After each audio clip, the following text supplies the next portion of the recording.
Hey everyone! In this quick tutorial, I'm going to show you exactly how to fix the chat theme option not showing on Instagram.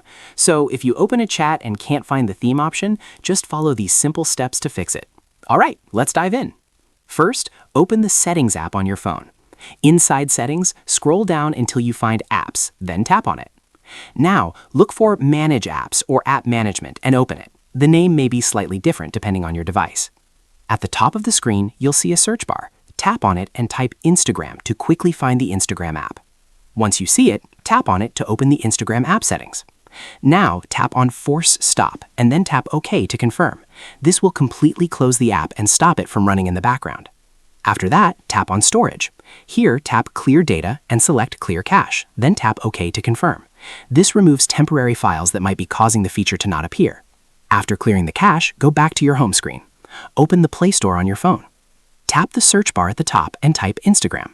Once the app appears, check if there's an update button. If you see it, tap Update and wait for the app to install the latest version. Updating the app is important because many missing features or bugs get fixed in newer updates. After the update is finished, go back to your home screen. Press and hold the power button on your phone, then select Restart to reboot your device. Restarting helps refresh the system and apply the changes you just made. Once your phone turns back on, open Instagram again and check your chats. In most cases, the chat theme option should now appear normally. If you still don't see the option, it may simply be a temporary bug on Instagram's side. Sometimes features disappear after updates, but the Instagram team usually fixes these issues quickly in the next update. And that's it. Hopefully this helps you get the Instagram chat theme option back.